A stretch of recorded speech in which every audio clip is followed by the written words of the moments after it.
ಎಲ್ರಿಗೂ ನಮಸ್ಕಾರ. ಇದು ಸಂಡೇ ಅಂದಮೇಲೆ ನಾನ್ ವೆಜ್ ಡೇನೇ ಆಗಿರುತ್ತಲ್ವ.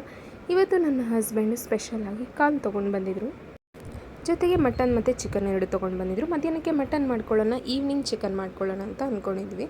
ಸೊ ಮೊದಲಿಗೆ ನಾವು ಕಾಲನ್ನ ಚೆನ್ನಾಗಿ ತೊಳೆದಿಟ್ಕೋಬೇಕು. ಫುಲ್ ನೀಟಾಗಿ ಒಂದು 3-4 ಸತಿ ಉಪ್ಪು ಸ್ವಲ್ಪ ಅರಿಶಿನ ಹಾಕ್ಕೊಂಡು ನಾನು ನೀಟಾಗಿ ವಾಶ್ ಮಾಡಿ ಇಟ್ಕೊಂಡೆ. ಅದಾದ ನಂತರ ನಾವು ಒಂದು ಕುಕ್ಕರ್ಗೆ ನೀರು ಅಂದರೆ ಕುಡಿಯೋ ವಾಟರ್ನ ನಾನು ಹಾಕ್ತಾಯಿದ್ದೀನಿ. ಯಾಕಂದರೆ ಇದನ್ನೇ ಸೂಪ್ ಮಾಡ್ಕೊಳ್ಳೋಕ್ಕೆ ನಾನು ಬಳಸ್ಕೊಳ್ಳೋದ್ರಿಂದ ಒಂದು ಕಾಲಿಗೆ ನಾನು 1.5 ಗ್ಲಾಸ್ ಅಷ್ಟು ನೀರು ಹಾಕ್ಕೊಂಡಿದ್ದೀನಿ. 2 ಗ್ಲಾಸ್ ಆದರೂ ಹಾಕ್ಕೋಬೋದು, 1 ಗ್ಲಾಸ್ ಆದರೂ ಹಾಕ್ಕೋಬೋದು. ನಾನು 1.5 ಗ್ಲಾಸ್ ಅಷ್ಟು ಹಾಕ್ಕೊಂಡಿದ್ದೀನಿ, ಯಾಕಂದರೆ ಸ್ವಲ್ಪ ಜಾಸ್ತಿ ಕುಡಿತಾರೆ ಅದಕ್ಕೋಸ್ಕರ. ನೋಡಿ, ಈ ಥರ ಒಂದು ಕುಕ್ಕರಲ್ಲಿ ನಾನು ಮಧ್ಯಾಹ್ನ ಅಂದರೆ ಒಂದು 12 o'clockಗೆ ಸ್ವಲ್ಪ ಉಪ್ಪು, ಮೆಣಸಿನ ಪುಡಿ ಜೊತೆಗೆ ಅರಿಶಿನ ಹಾಕಿ ನೆನೆಸಿ ಇಟ್ಕೊಂಡೆ. ಅದಾದ ಜೊತೆಗೆ ಬ್ರೆಡ್ ಕೂಡ ಬಟರು ಕೂಡ ತಂದಿದ್ರು. ಈಗ ಈವ್ನಿಂಗ್ ನಾನು ಒಂದು ಮಿಕ್ಸಿನ ಜಾರ್ಗೆ ಮೆಣಸು, ಸ್ವಲ್ಪ ಜೀರಿಗೆ, ಹಸಿಮೆಣ್ಸಿನ್ಕಾಯಿ, ಕೊತ್ತಂಬರಿ, ಬೆಳ್ಳುಳ್ಳಿ, ಶುಂಠಿ ಹಾಕ್ಕೊಂಡಿದ್ದೀನಿ. ಜೀರಿಗೆ ಸ್ವಲ್ಪನೇ ಹಾಕ್ಕೊಳ್ಳಿ ಸಾಕು. 1-2 ಈರುಳ್ಳಿ ಜಾಸ್ತಿ ಹಾಕಿದಷ್ಟು ಒಂಥರ ಪೇಸ್ಟ್ ಆಗುತ್ತೆ. ಜೀರಿಗೆ ಜಾಸ್ತಿ ಹಾಕಿದ್ರೆ ಫ್ಲೇವರ್ ಬರುತ್ತೆ. ನನ್ನ ಹಸ್ಬೆಂಡ್ಗೆ ಜೀರಿಗೆ ಫ್ಲೇವರ್ ಇಷ್ಟ ಆಗೋದಿಲ್ಲ ಅಂತ ಹೇಳಿ ನಾನು ಸ್ವಲ್ಪನೇ ಜೀರಿಗೆ ಹಾಕ್ಕೊಂಡಿದ್ದೀನಿ.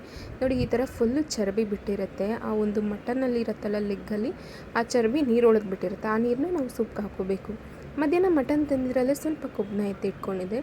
ಕೊಬ್ಬಿಗೆ ಯಾವಾಗಲೂ ನೀವು ಉಪ್ಪು ಮೆಣಸು ಹಾಕ್ಕೊಂಡ್ರೆ ಅದು ತಿನ್ನುವಾಗ ಅದು ತುಂಬ ಚೆನ್ನಾಗಿ ಟೇಸ್ಟ್ ಬರುತ್ತೆ ಅಂತ ಹೇಳಿ ಹಾಕ್ಕೊತೀನಿ. ಸೊ ಮತ್ತು ಅದಕ್ಕೆ ಮಿಕ್ಸಿ ಹಾಕಿರೋಂಥದ್ದು ಅಂದರೆ ರುಬ್ಬಿರೋಂಥ ಮಿಶ್ರಣನ ನಾನು ಇದಕ್ಕೆ ಹಾಕಿ ಚೆನ್ನಾಗಿ ಬೇಯಿಸ್ಕೋಬೇಕು. ಮೈನು ಸೂಪ್ಗೆ ನಮಗೆ ಏನು ಬೇಕಂತ ಅಂದರೆ ಜಾಸ್ತಿ ಮೆಣಸಿನ ಪುಡಿನ ನಾವು ಯೂಸ್ ಮಾಡ್ಕೋಬೇಕು. ಹಸಿಮೆಣ್ಸಿನ್ಕಾಯಿ ನೀವು 2 ಹಾಕ್ಕೊಂಡ್ರೂ ಸಾಕು. ನನಗೆ ಟೇಸ್ಟ್ ಬೇಕಂತ ನಾನು ಒಂದು ಚಿಕ್ಕದು 5 ಪೀಸ್ ಹಾಕ್ಕೊಂಡಿದ್ದೆ. ಚೆನ್ನಾಗಿ ಹಬೇಲ್ ಸ್ವಲ್ಪ ಹೊತ್ತು ಕಾಲನ್ನೆಲ್ಲ ಬೇಯಿಸ್ಕೊಂಡು ಕುದಿಸ್ಕೊಂಡು ಅದಾದ ನಂತರ ಮಧ್ಯಾಹ್ನ ನೆನೆಸಿಟ್ಟಂಥ ನೀರನ್ನ ಹಾಕ್ಕೊಳ್ತಾ ಇದ್ದೀನಿ. ಚೆನ್ನಾಗಿ ಕುದಿಸ್ಕೋಬೇಕು. ಮತ್ತು ಸ್ವಲ್ಪ ಮೆಣಸಿನ ಪೌಡರ್ ಹಾಕ್ಕೊಳ್ತಾ ಇದ್ದೀನಿ. ನಾವು ಸೂಪ್ ಕುಡಿಯೋವಾಗೂ ಕೂಡ ಮೆಣಸಿನ ಪೌಡರ್ ಹಾಕ್ಕೋಬೋದು. ಸೊ ಒಂದು 5-6 ಕೂಗಿಸ್ಕೊಂಡಿದ್ದೀನಿ ವಿಷಲ್ ಸಾಕು. ಎಳೆ ಕಾಲಿದ್ರೆ ಒಂದು 4 ಆದರೆ ಸಾಕು. ಸೊ ಈವ್ನಿಂಗು ಬಟರ್ ಜೊತೆಗೆ ಬೆಣ್ಣೆ ಹಾಕ್ಕೊಂಡು ಬ್ರೆಡ್ ಮೇಲೆ ಈ ಥರ ತಿಂತಿದ್ರೆ ತುಂಬಾ ಚೆನ್ನಾಗಿರುತ್ತೆ.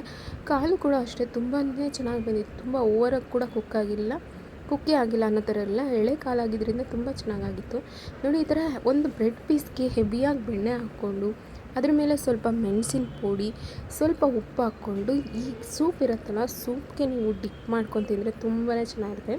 ಅಂಗಡಿಲೆಲ್ಲ ಸಿಗೋ ಸೂಪೆಲ್ಲ ತುಂಬ ಹೆವಿಯಾಗಿ ಮಸಾಲೆ ಹಾಕ್ಬಿಟ್ಟಿರ್ತಾರೆ.